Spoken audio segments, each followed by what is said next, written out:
جب ہم ہی اچھے نہیں ہیں تو پھر رحمت کی چادریں تو نہیں تان دی جائیں گی ہمارے اوپر. یہ حکمران عذاب ہے ہمارے اوپر اور یہ ہمارے گناہوں کی سزا ہے. حجاج بن یوسف بصرے کا سخت گیر حاکم اپنے ہاتھ سے 70,000 لوگوں کو قتل کیا تھا. 90,000 لوگ اس کے حکم سے کٹے تھے. حضرت حسن بصری رضی اللہ تعالیٰ عنہ فرمایا کرتے تھے اگر پچھلی امتوں کے لوگ اپنے سارے ظالموں کو لے آئیں اور ایک پلڑے میں ڈال دیں، ہم صرف حجاج بن یوسف کو دوسرے پلڑے میں ڈال دیں گے، یہ پھر بھی بھاری ہوگا. صحابی رسول کو سین حرم میں ذبح کیا شخص، بہت ظالم شخص.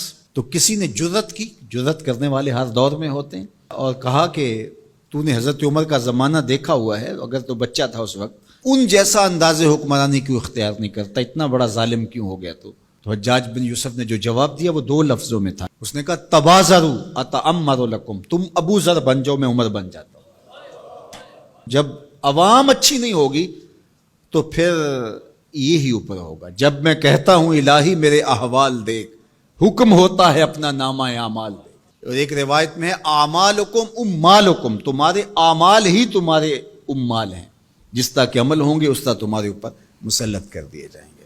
بندہ سمجھتا ہے کہ یہ آ جائے گا تو شاید یہ اچھا ہوگا، یہ آئے گا تو شاید یہ اچھا ہوگا. ایسے کافی دیر پہلے ایک حکومت گئی، پھر اس کی بعد دوسری آئی، تو وہ کوئی صحافی تھے تو مجھے کہنے لگے کہ آپ کیا اس پر کہتے ہیں؟ تو میں نے کہا کہ ہم نے پھولوں کی آرزو کی تھی، آنکھوں میں موتیا اتر آیا. تو یہی ہوتا ہے، جب تک ہم خود اپنے آپ کو صحیح نہیں کرنا چاہیں گے اتنی دیر تک کچھ بھی نہیں ہوگا. اور دوسری طرف یہ جو نظام ہے اس وقت ہمارے اوپر مسلط، ہم با دل نخواستہ قبول کیے ہوئے ہیں، اور یہ مشق تھی کہ چلو اس کے ذریعے سے کوئی بہتری کا راستہ نکلے، لیکن 70 سال سے وہ کولو کے بیل کی طرح وہی مشق ہو رہی ہے. سیاستدانوں کو تو یہ مسئلہ ہے کہ جمہوریت بڑی مقدس ہوتی ہے، ہمیں تو کوئی مسئلہ نہیں ہے کہ ہم اس کے قصیدے پڑھتے پھریں. جمہوریت ہے کیا؟ اقبال نے کہا تھا کہ یہ راز ایک مرد فرنگی نے کیا فاش، ہر چند کے دانا اسے کھولا نہیں کرتے. جمہوریت ایک طرز حکومت ہے جس میں بندوں کو گنا کرتے ہیں، تولا نہیں کرتے. چاہے ایک طرف 100 گدھے ہو جائیں اور دوسری طرف جو ہیں وہ سمجھدار ترین علماء ایک طرف ہوں، تو وہ گدھوں کی بات مانی جائے گی. جمہوریت تو یہی ہے نا. اور ہم صرف ملک کے معاملات کے اندر جمہوریت کی رٹ لگاتے ہیں، باقی معاملات کے اندر ہم نے کبھی جمہوریت نہیں دیکھی. جب بیٹے کا رشتہ کرنے لگتے ہیں تو گھر کے افراد کو بلا کے، رشتہ داروں کو بلا کے ووٹنگ کرواتے ہیں، یا صرف گھر کے 5-4 وہی جو صاحب رائے لوگ ہوتے ہیں وہی بیٹھ کے فیصلہ کرتے ہیں. میں اپنے اس ادارے کے اندر جو فیصلہ کرتا ہوں ووٹنگ تو نہیں کرواتا. آپ اپنی فیکٹری کے اندر جو فیصلے کر رہے ہوتے ہیں تو وہاں ووٹنگ تو نہیں کروا رہے ہوتے لوگوں کو. آپ جو بھی معاملات زندگی کے چلا رہے ہیں، رشتے کرتے ہیں بچوں کے، فیصلے کرتے ہیں، کوئی چیز خریدنی ہے، کوئی چیز بیچنی ہے، اس شعبے کے ماہرین کو بلا کے رائے لیتے ہیں، سمجھدار لوگوں کو بٹھا کر کے. اس وقت آپ کی کچن کیبنٹ بھی ہوتی ہے، سب کچھ ہوتا ہے اس وقت. اور یہ ملک اس قدر بے توقیر ہے کہ یہاں آپ اس شخص کی رائے لے رہے ہو کہ جو بریانی کی پلیٹ کے اوپر بک رہا ہے، اور آپ کہہ رہے ہیں کہ اس ووٹ کو بھی عزت ہونی چاہیے، اس کو بھی وقار ہونا چاہیے. کیا بات ہوئی آپ کی؟ ہماری تقدیر اگر بدل سکتا ہے تو وہ نظام محمد صلی اللہ علیہ وسلم بدل سکتا ہے. نظام خلافت ہماری تقدیر بدل سکتا ہے. ہم مشق کرتے رہیں، جو بھی کرتے رہیں، کچھ نہیں ہونے والا.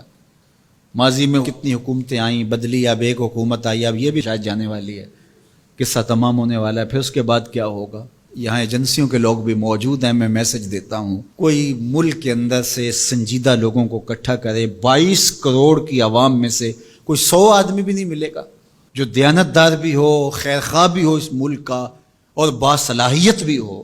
ان لوگوں کو بٹھائیں اور کوئی 10-15 سال کے لیے ان کے سپرد کریں ملک، کوئی معاملے سیدھے کریں. غریب کے لیے تو زندگی اتنی تنگ ہو گئی ہے کہ خودکشی منع ہے شریعت میں، ورنہ لوگ خودکشی کر لیں. یہ حالات اگر یورپ میں ہوں، دیگر ممالک میں ہوں، تو وہ تو اجتماعی خودکشیاں کریں. یا ہمارا مذہب ہمیں روک رہا ہے اور ہم برداشت کر رہے ہیں اور صبر کر رہے ہیں. ہمارے مذہب نے ہمیں صبر کی تلقین کی ہے. ورنہ آپ گھر سے نکلتے ہیں، کوڑے کے ڈھیر پڑے ہوئے ہیں جگہ جگہ. لوگوں کے رویے کتنے کھردرے ہو گئے. رشتہ داریوں کے اندر باہمی الجھنیں، لڑائیاں، شر فساد، ایک دوسرے کی ٹانگیں کھینچنا. گلیوں بازاروں سے لے کر کے آپ اوپر کی سطح تک چلے جائیں، یہ معاشرہ نہیں رہا. یہ بے ہنگم ہجوم ہے، یہ وحشیوں کا ایک طبیلہ بن گیا ہے. انسانیت نام کی چیزیں تقریباً رخصت ہو چکی ہیں. یہ زندگی گزاری نہیں جا رہی، زندگی گھسیٹی جا رہی ہے. ہم اپنی لاشیں گھسیٹ رہے ہیں. زندگی میں طمانینت، سکون نام کی کوئی چیز ہی نہیں ہے. ہر بندہ ہاتھ ملاتے ہوئے دوسرے سے ڈر رہا ہے کہ پتہ نہیں یہ میرے ساتھ کیا کرنے والا ہے. یہ تو وحشیوں کا معاشرہ ہوتا ہے، انسانوں کا معاشرہ تو نہیں ہوتا. لوگ غریب سے غریب تر ہو رہے ہیں، اور چند لوگوں کے پاس دولتیں اتنی ہیں کہ ان سے شمار ہی نہیں ہو رہی. اور نفس کی کمینگی بھی ختم نہیں ہو رہی. کھا گئے لوگوں کو لوٹ کے, لوگوں کا خون چوس گئے. وہ کبھی آپ نے کوا دیکھا ہے جو بچے کے ہاتھ سے بھی روٹی چھین لیتا ہے؟